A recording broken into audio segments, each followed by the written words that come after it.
Welcome, everyone, to another edition of That Was Two. Brad Livingston. Super excited today. Special guest, Indy sensation, Anthony Greene. Anthony, how's it going today? Whoa, let's not go too far. Indy sensation. I'm on my way though. In my opinion. Fair enough. But no, man, I'm doing well, man. All right, well, let's get started. Let's talk growing up. Were you always a fan of wrestling?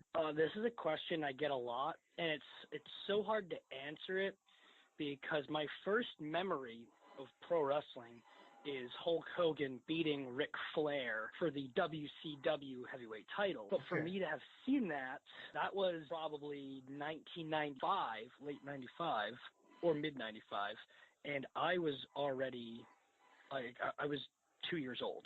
So I don't even know how I'd be able to remember that. More importantly, I remember when Hulk Hogan turned heel and joined the NWO. Right. But that was July 96. So I wasn't even 3 years old yet.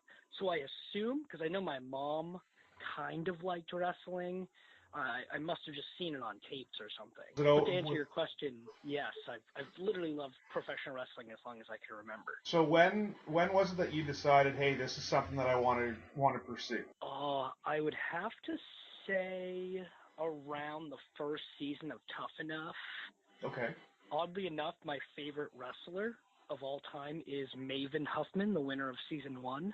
Yes, sir. Yeah, I think it's just the fact that this was the first real side of pro wrestling I've ever seen, like seeing the actual training, which got me really interested. I remember that was in like 2000, 2001, so I was in first or second grade at this point, and I was like training, like my mom would go walking around the track, and I would run like, I'm going to be on season 2, not realizing I'm 8 or 9 years old, so it's probably not likely. Where did you get your training, and what made you decide to train there? So my original training, the first place I ever stepped foot in for training, I was 13 years old.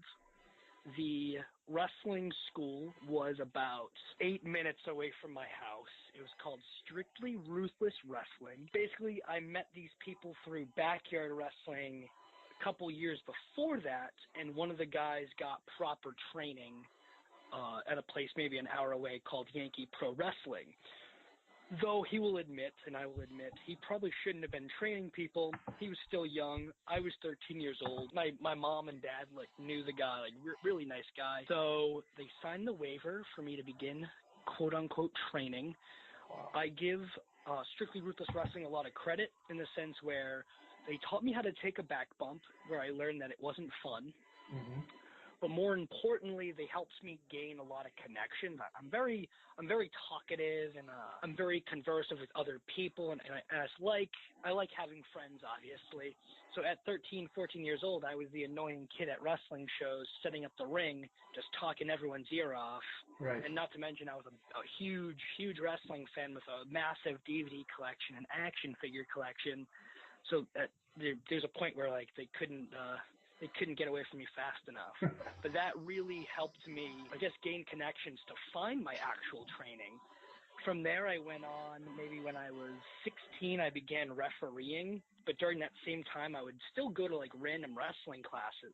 At this point, when I'm 16, it's the end of SRW, Strictly Ruthless Wrestling. It became Bay State Championship Wrestling. They would host trainings maybe every other week or once a month sometimes.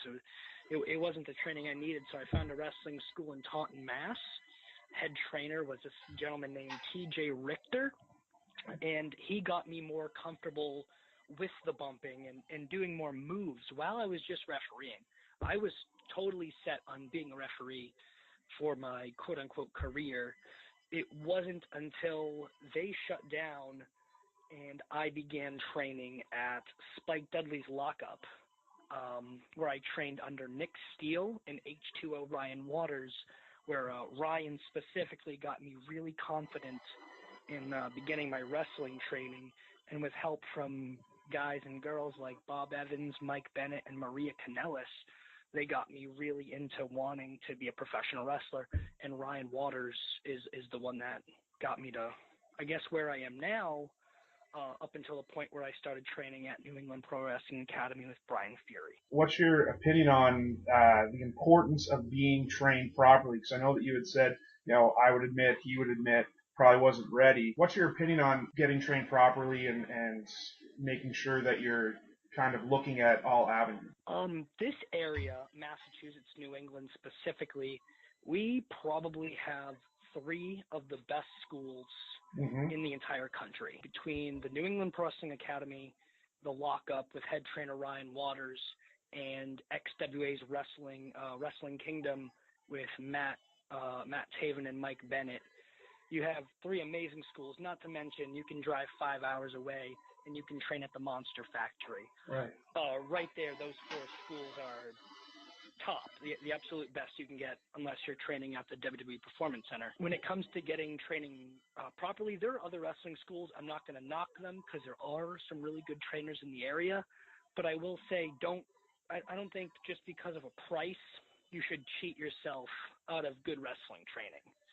That goes not just this area, but any area. So when was your first match, and can you kind of walk us through heading into that and what your feelings were and what your thoughts are now of your... My first match happened by accident.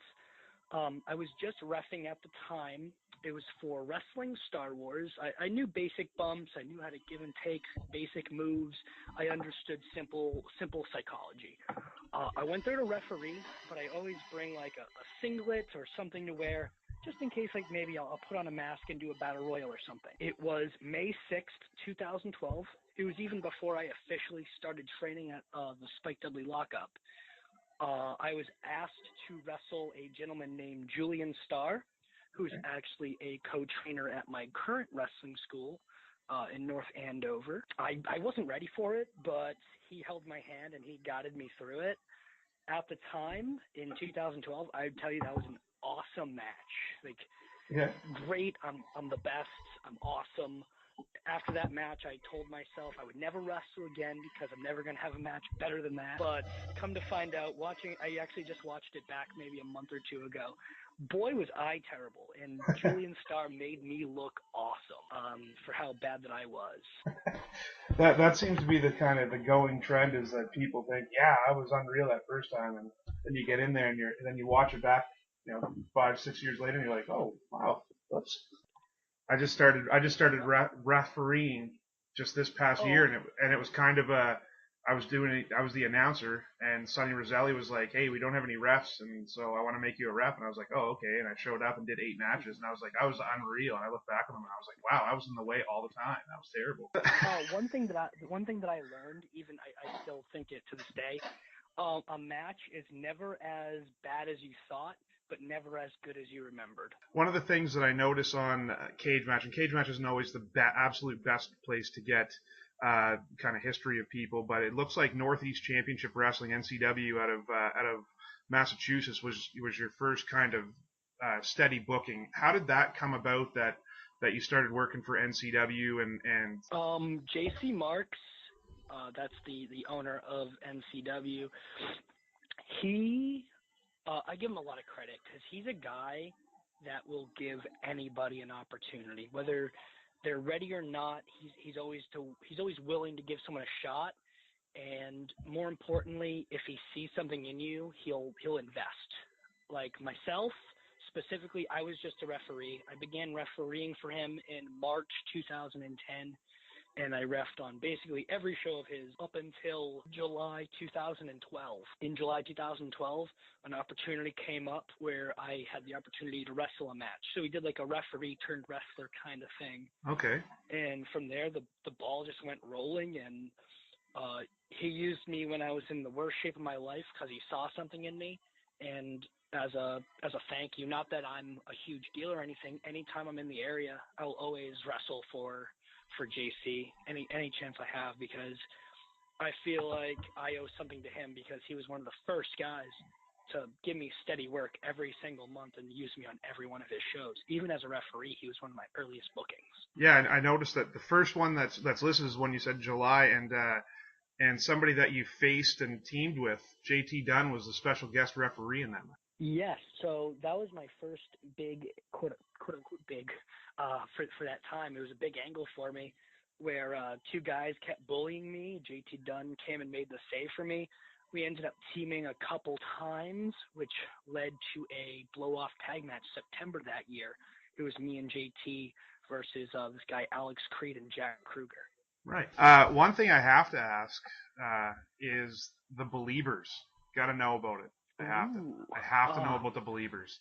Another guy that gave me an opportunity really early on, Joey Bricko, the owner of CTWE, Connecticut Wrestling Entertainment. Okay. Long story short, I refereed for him from, actually it wasn't even that long, March 2012 up until October 2012, where I pitched an idea where I actually wanted to start teaming with Mikey Chase, who was the other Belieber. It didn't seem like he had much going on, and I was trying to turn into a wrestler, and I think tag team wrestling is kind of dead. And it's an easy way to get on most shows. As you can see on my cage match, I've had 10,000 tag team partners, all because I feel like it's the easiest route to get into a promotion, or it's just something that this area specifically lacks. I somehow coerced my way into a match where I was managed by Brie Bella. Oh, wow. And my opponent, Jay Busta, was managed by Nikki Bella. It's one of their 2 independent wrestling appearances, and it's the only one that's on the internet. And it's still on YouTube to this day. You can see a pudgy, doughy, pale Anthony Greene wrestle Jay Busta, and you can see Brie and Nikki Bella in that match as well. Wow. But from there, we continued the angle with them, where I ended up teaming with Mikey Chase. We became the Believers. He saved me from a beatdown, and we only ended up wrestling 2 matches as a tag team, I believe, against Stevie Stamos and Jay Busta, and then we wrestled for the tag titles against Mark Sherman and Scotty Slade. So very short-lived, but I did get gear specifically for the tag team, so I did go all out. I just saw the Believers when I was going through it. I was like, okay, I have to know about this one. Like you had said, you were in quite a few tag teams. One of the ones that has kind of stuck is with Cam Egami in the Can-Am Connection. Is there a reason why that particular tag team has kind of stuck with you for so long? Whereas like you said, you have several different tag team partners, but that particular tag team appears a lot. Actually, just recently in October, we officially broke up. Oh no! I threw a fireball in his face, and that's that. So no more Cam for me. But I can explain why we were together so long. Yeah. In just randomly at the end of 2012, I just started trying to get in shape. I started going to the gym with Ryan Waters, and I noticed that locally there wasn't a lot of tag teams, and I was less than a year in. Cam Egami was less than a year in. We're both younger guys, both good-looking guys. I thought, hey, like, what if? So I randomly sent him a message, and I say, hey, would you be cool with teaming up? Nothing happens for almost 6 months. I work on my body. I get a tan. Randomly, Top Rope Promotions ran a fair show, and the Can-Man Connection, which was a total joke name that I came up with, just for like the random show. It just happened to stick. We had our first tag match together against Lumberjake and Mike Pava at the Brockton Fair. Okay. From there, more footage came out. We became better friends. So not only are we teaming up, but we're also just hanging out, and people see that. So naturally, other promotions are gonna start using us the same way. Our bookings as a tag team didn't really kick until November 2014, when we did Beyond Wrestling's Tournament for Tomorrow 316 tag tournament. Okay. We wrestled this tag team known as Ninjas with Altitude. Yes. And it was one of those sink or swim kind of matches where we got booked last second due to an injury from another tag team. One of the other guys got hurt, so they threw us in there with Speedball Mike Bailey, and Shinron, so we definitely had to step it up a Yeah. little bit, and we swam, luckily, and that got us many bookings between the 2015 year. We became full-time with Northeast Wrestling. We became full-time with WXWC4, which is Samu from the Head Shrinkers' promotion. We ended up holding those tag team titles. We were the Liberty States Tag Team Champions. We became full-time tag team in Chaotic Wrestling, amongst other random spot tag shows where we were just teaming consistently. And I think it was the fact that we were both like the same amount. We were both had the same amount of time in the business, and we both kind of had the same goal. We knew that being a tag team now will help us be singles wrestlers in the future. Right. One of the things that stands out for me in 2015, you're talking about that, you wrestled for ROH against the Brutal Burgers, Bob Evans Cheeseburger, with QT Yeah. Marshall. How did that come about, and was that from a camp or was that a tryout? So I did do, at that point, I only did 2 camps. Both were in 2013. So I spent a whole year away from Ring of Honor just because I felt like I did a camp in August 2013 and a camp in December 2013. And I don't think enough changed in that amount of time where they would say, oh, Anthony's improved vastly.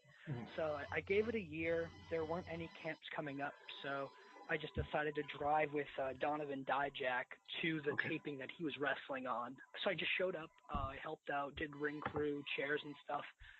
Randomly, I was asked if I had my gear, and yeah, I did. So they put me in the opening dark match, myself and QT Marshall against Brutal Burgers at the ECW Arena. So how cool is that? That's awesome. Yeah, it was just a really cool experience. I did a seminar for Ring of Honor like 1 month later with Adam Cole. The month after that, I was kind of on a roll. Me and Cam wrestled War Machine in their return Ring of Honor match in Baltimore. And that led to me doing another camp in June, where I got a lot of positive feedback, and they told me what I needed to work on. I've yet to go back to a camp. I want to make sure I'm exactly where I want to be before I go back and they see me, but it's definitely a goal in 2018. Kind of after your time there was a tournament that one of the reasons why it drew me was a couple of the girls that I've worked with, Davian and Delmi Exo, were part of it as well. But you and Tessa Blanchard teamed up in a Kings and Queens tournament, and you ended up winning. Lucky Pro, yeah. So I was wondering if you could talk about that, because that's not something that you see, a tournament where you've got intergender tag teams like that. So the idea, it was actually my idea. I'll be honest. I came up with the tournament concept. Originally, it was going to be a half men's show, half women's show. And I really liked the idea that CZW/WSU did. They do a very similar tournaments every year, guy and girl tag teams. Okay. I thought it'd be cool to bring something like that to the area, and just a lot of the women they had booked, I think it'd be really cool. They had Jessica Havoc on the show, Tessa Blanchard, Davian, Nikki Valentine, Delmi Exo, Alexis Nevea, who's now Alicia Edwards on Global Force Wrestling. Yes. So there's a lot of really talented women from the area and beyond. And I thought it'd be a really cool concept to team them. Everyone had their own tag partner and just do an entire tournament. And I met Tessa at a NWA Legends camp, like training seminar in North Carolina, like a year before that. And we stayed in contact. We did a couple of shows together. And I asked her if we wanted to do the partners together. We got custom gear made for the tournament and everything. So sweet. 2016, you took part in the El Mundo Festival at Fenway, and that's just something that I have to hear about, because that seems to be one of the most popular events in terms of wrestling around the Northeast, but it's not really for wrestling fans. I actually, not only did I take place in the 2016, I also took place in the 2017. It was really cool. I got booked, I think, with a day's notice. Oh, wow. Because the first year they couldn't announce it for some reason until the day before. I'm not sure the reason behind it. I think they just wanted to kind of keep it under wraps to make sure no one else like try to take the event away from them kind of thing. Okay. It turned out really awesome. The first year, there were a lot of matches. I think the first year had like 18 matches. There's a marathon show, basically. Yeah. I was on second. It was myself versus JT Dunn versus Flex Rumble Crunch. And then this year, it was myself and Ace Romero versus Mike Ross and Triplicious for the XWA Tag Team titles. The cool thing about the event is there's so much going on, like not necessarily wrestling fans. There were wrestling fans there, but people are just walking in and out. There's probably, I have to guess, between like 3,000 and 5,000 people at this thing, and hundreds of people are just circling the ring to watch the event. It's definitely a neat experience, especially with the music playing in the background and stuff. The your first match there, the three-way, there was the Facebook or social media championship. Can you tell us a little bit about that? I came up with the social media championship just to be funny. I found this random custom replica title on eBay for like $100, and it was one of those things where like you put in an offer for it, and you're like, oh, they're never gonna agree to this offer. And then they did, so you're like, oh, shoot, I have to buy it now. So I picked it up, and then I just made some decals and slapped the thing together. And I just started jokingly defending it at shows, like in the locker room. I'd film little silly videos where Stacy the Cat Carter was walking, and I'd roll her up real fast, and I'd count my own pinfall, or I gave JT Dunn and Anthony Greene 8x10, and then schoolboyed him. Sugar Dunkerton was doing yoga, and I gave him like a Oklahoma roll. Okay. Just silly, stupid stuff like that. I wouldn't count it out if I decided to bring it back soon for my YouTube channel, though. So that'd be awesome. People look out. I always like to go on. I like to watch as many videos as I can of the people that I'm going to be interviewing, just to get a good feel. And one of the things that as I was going through, there was I don't know if it was a feud because I don't follow Paragon, but it was you and Alex Chamberlain. And it just looked like fun. Can you tell us about that particular feud, that particular match? Like you changed his theme music. There was all sorts of stuff going on. So it wasn't a feud as much as I just continued to be an annoyance to him for weeks before that, and it led to a one-night feud basically where we filmed a bunch of vignettes leading up to our match. It was just at the time where I didn't really have much of a character at Paragon, and they came up with this idea. We came up with this idea together, and they pitched how they wanted it to happen, and I was all for it. And like you said, it was just fun. I got to have a lot of fun. We filmed an entire music video of me lip singing "Never Gonna Give You Up" by Rick Astley, which was a blast to do. We filmed that like during my lunch break at Paragon, where like we went outside, like on the sidewalk. We filmed by the pool. I'm randomly mopping at one point, which led to that match. So they made something out of nothing and made it seem like I was a serious contender for the Paragon Heavyweight title, which at that time Alex Chamberlain must have been champion for at least 6 months. That's wicked. I give a lot of credit to like the producers and the writers there. So you've been a part of a company I work out of the Maritimes, but I also, like I said, I work with Sonny, so out of the state of Maine. So I've gotten to know Randy a little bit because every now and then he'll pop into the shows if he's around, and if I get an opportunity to see him, I always talk. But what is it that makes Limitless so different and so successful, do you think? Since I've been there since day one, I think one thing I've noticed is Randy he's a young kid. He's only 20 years old. Yeah. But he has his finger on the pulse. Like, he gets it. He sometimes he'll tell me match ideas, and I'm just like, I would have, like, when he told me he was going to do Jack Swagger versus AR Fox, long before it was announced, I was blown away because you'd never think that that'd be a match. Yeah. and it's just his brain works differently than other wrestling promoters or other wrestling bookers. He thinks outside the box, and he's willing to take a chance. We just recently did a Beyond Wrestling / Limitless Wrestling style studio taping at my wrestling school, where he was just looking to see who the next, like, who he could book for future shows.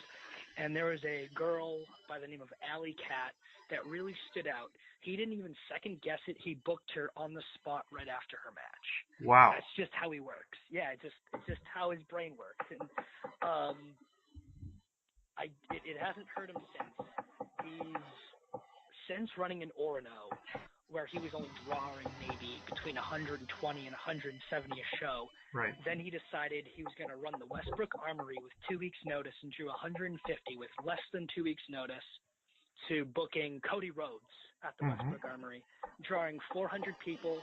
And that night he told me, this is our new venue, and this is what we're going to draw every show. And he hasn't disappointed since. He's run the Armory since January. He's done January, March, May, July, September, nothing less than 350 people, and he just had to move his last show in November to Portland to a smaller venue, and still sold the place out, and the crowd was still hot as hell the whole night. So yeah, I mean, doing something right. Yeah, and it's just so amazing to see somebody, like you said, 20 years old, and he just seems to know. Like when I saw that he was moving from the Armory into Portland, I was like, oh. And then he puts up the picture of the sellout, and I was like, unbelievable. Like, this guy's just he's incredible. I think one thing that he has going for him is he's still, not only is he a businessman, he's also still a wrestling fan. Yep. So I wouldn't doubt if some of these matches he's putting together, he just says in his head, this is the match I want to see. Right. Because if he wants to see it, and he's a true wrestling fan, then I'm sure the other fans that go to Portland and go to Westbrook are going to want to see it too. Yeah, and one of the things in Limitless that I've noticed is you've worked a lot with AC Baby, with Ace Romero.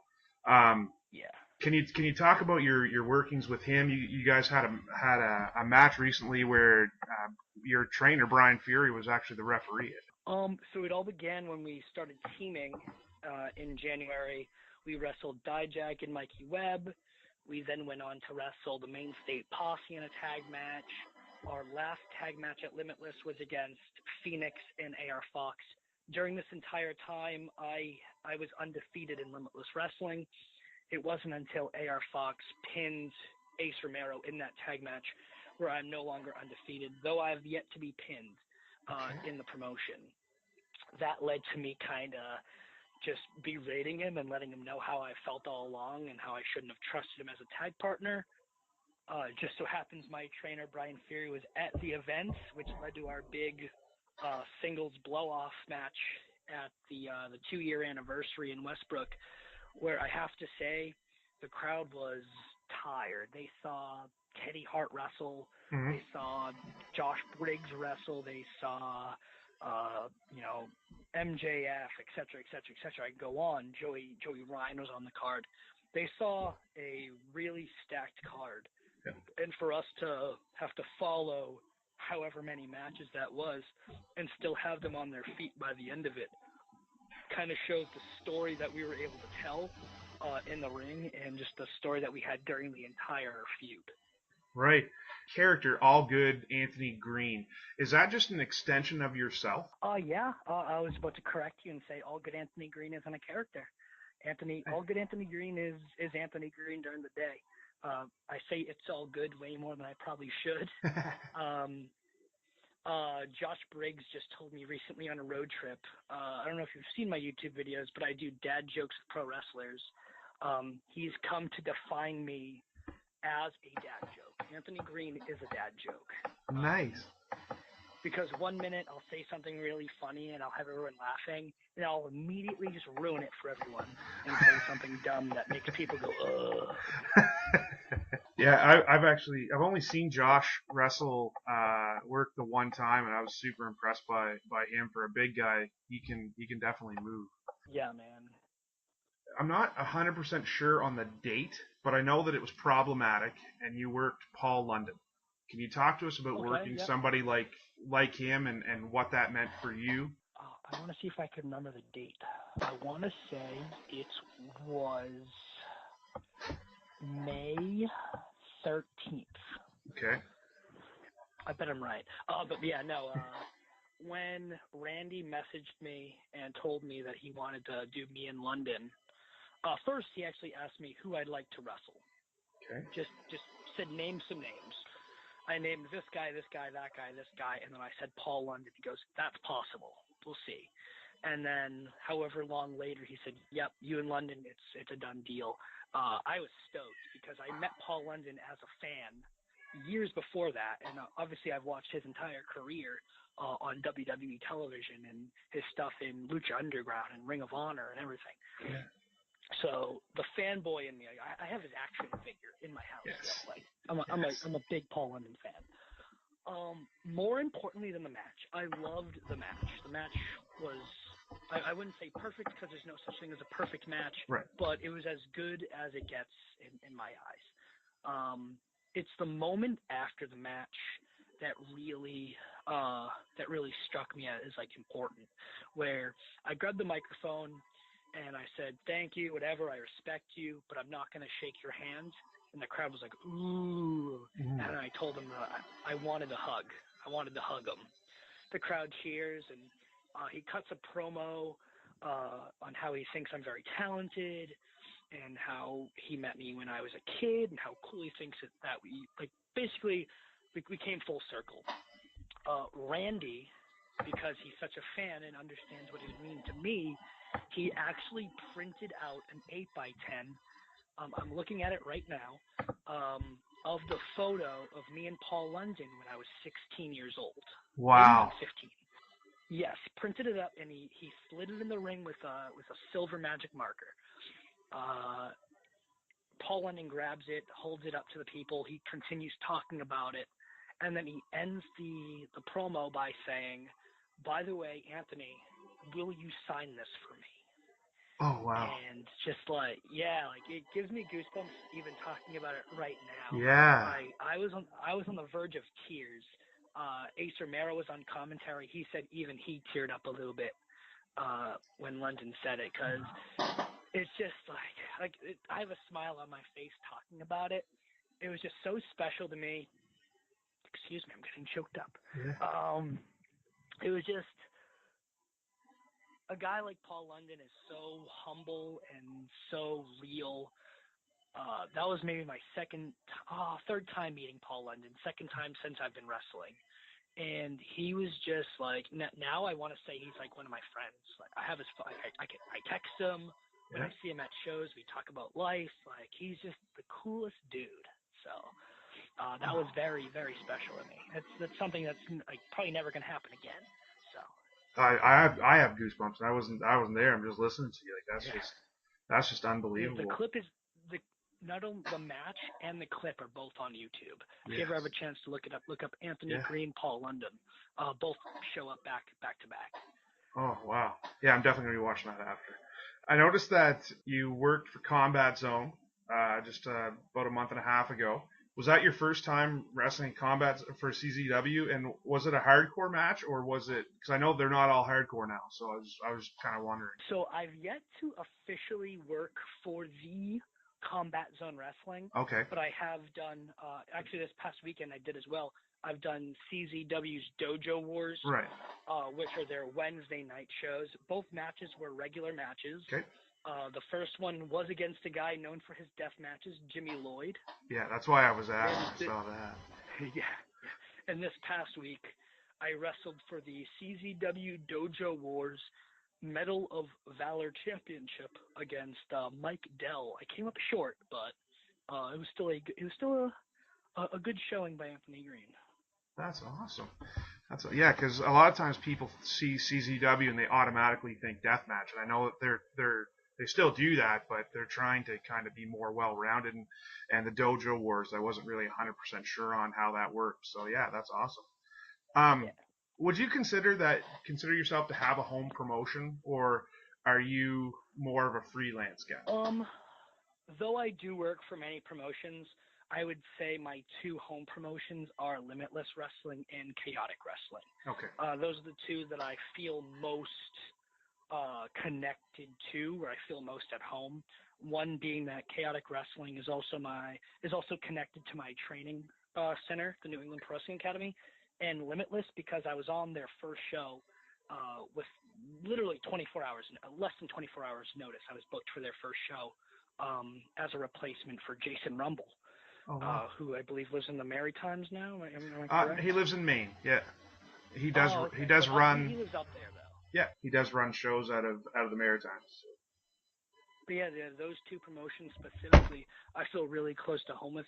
Then I have other promotions that I've always seen something in me, like Lucky Pro Wrestling, where I did the guy girl intergender tag tournament.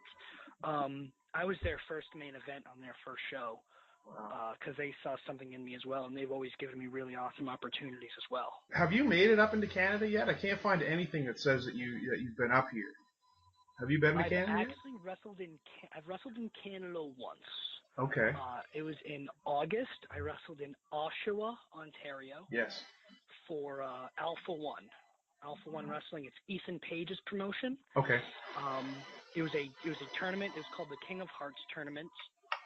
First round, I defeated Donovan Danhausen, and then in the finals, in a fatal four-way, it was myself, Ricky Shane Page, Maxwell Jacob Friedman, and Joey Janela.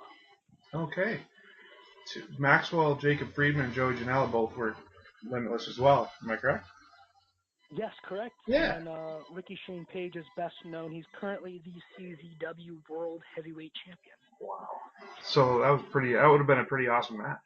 That would have been awesome. Sadly, I was the first eliminated in the four-way, but I know he's looking forward to bringing me back in the near future. So you've kind of talked about this, but do you have a preference, like now in your career, do you have a preference between working singles and working tag, and why? I much prefer singles, probably because I'm selfish and conceited, and I'd like it to be all about me. It's actually, I'm currently at Chaotic Wrestling, the tag team champions by myself. Okay. Sweet. How did that come about? I threw a fireball in Cam Zagami's face, and he's yet to be back. So I've dubbed myself the Chaotic Wrestling Tag Team Champions. That's spectacular. Preference between working as a face and working as a heel? I'd like to say that I don't wrestle as either, that I just wrestle as me, which I guess could be perceived more as a heel character. I'm just naturally, I don't want to say I'm naturally a dick, but more so I'm naturally a dick. I feel like when I'm quote babyface, my babyface quote unquote fire is just very forced and it doesn't come off natural compared to when I'm a heel. I stand differently, I talk differently, I act differently. I just feel much more secure in that position. With you having started as a referee, this is definitely a question I wanted to ask. In your opinion, what makes for a good wrestling referee? Train in everything. Learn how to wrestle. Just be well rounded. Be able to know the wrestlers' spots so you can call them to them if they need help. Be able to communicate information. Don't try to steal their heat or their spotlight during the match. Just the best referees are the ones you don't notice. And to make a good match, you need three people. Usually the good guy, the bad guy, and the official. Right. Yeah, I always like hearing, and that seems to be one of the things that comes up a lot because like I said, I just started refereeing back in March, it would have been of this year. And so I always like to ask people, and that always seems to be one of the things that you hear the most is the best refs are the ones that you don't notice. And that was actually one of the first pieces of advice I got was that night that I worked 8 matches. The first match out of intermission was a triple threat match, and Jason Rumble was actually in it. And I said to him, what do I do in a triple threat match? And he said, brother, just stay out of the way. That's all he said to me. I was like, okay. Just like him. I said, okay, I will then. And so, and now, I've I've worked over 100 matches, and Wow. I try to learn every single match from whoever happens to be in there, because it is an important part, and a lot of people don't realize what it takes to get in there. So in terms of wrestling right now, it seems like the indie scene has become much bigger than anything I've ever seen. And do you have an opinion on that, and why do you think it is that indie wrestling is starting to explode? Yes. I feel, as you see right now, WWE is hiring a lot of independent wrestlers and a lot of Ring of Honor guys, and I think that is just creating more opportunities for guys like myself. Uh, Basically, well, excuse me. I feel like with shows like NXT now and 205 Live, WWE fans are seeing more of this, and that's more of like the independent wrestling style, which I think is just making them wanna. Who's this Rich Swann guy? Let me look him up. Oh, he's wrestled for Evolve. Oh wait, there's an Evolve show nearby. Maybe I'll see another future WWE star. It's just it's a different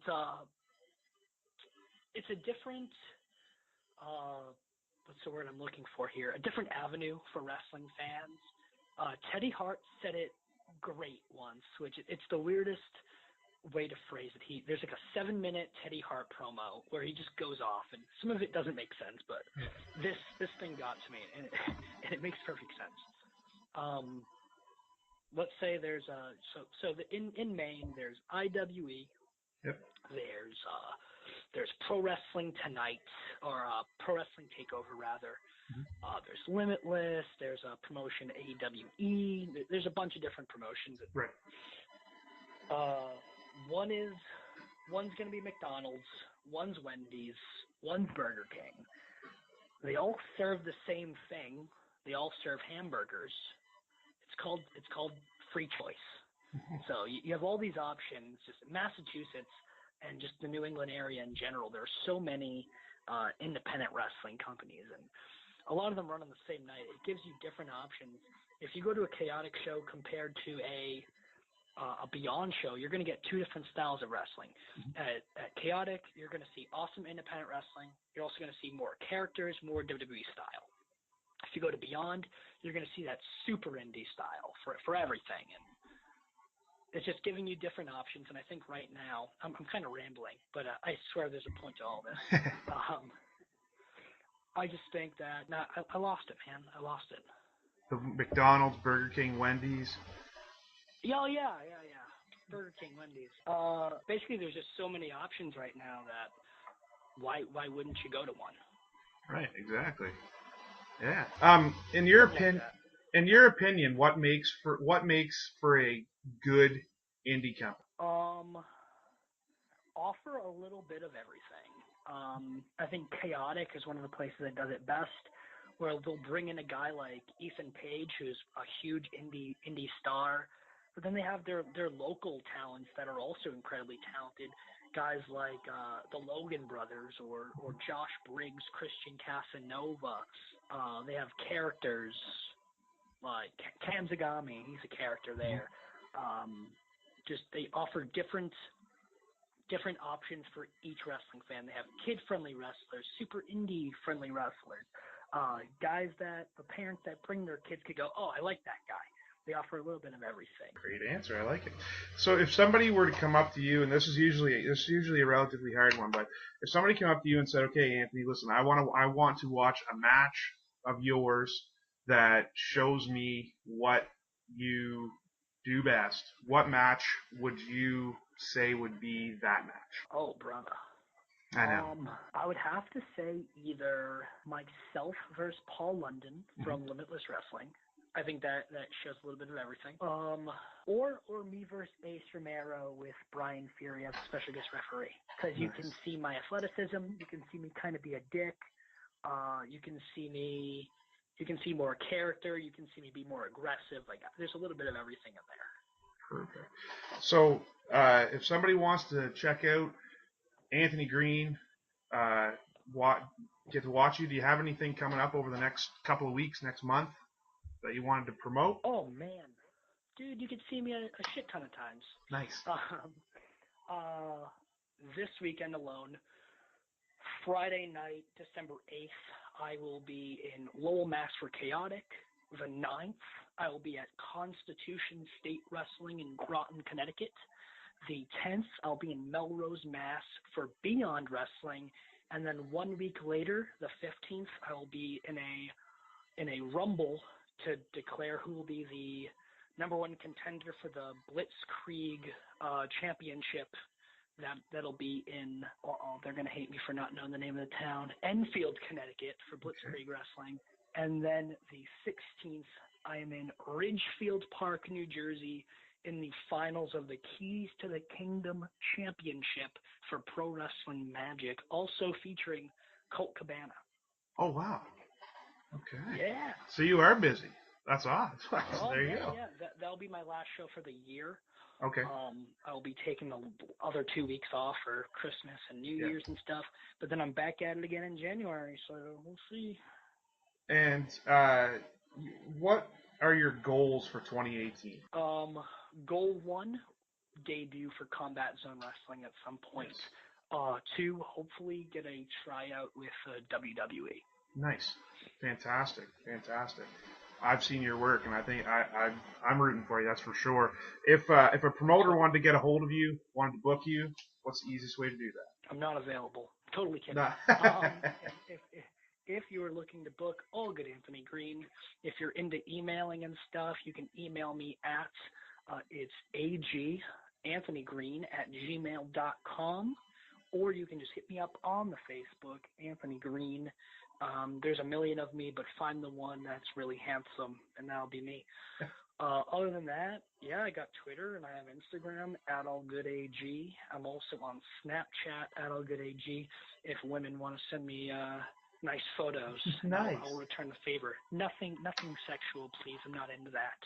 Okay. But selfies are okay. Well, I can't thank you enough. It's been a pleasure. Thank you for taking the time to do this interview with me. No, thank you. And hopefully everything I said made some sort of sense. It definitely did. This is Brad Livingston for That Was Two with Anthony Greene.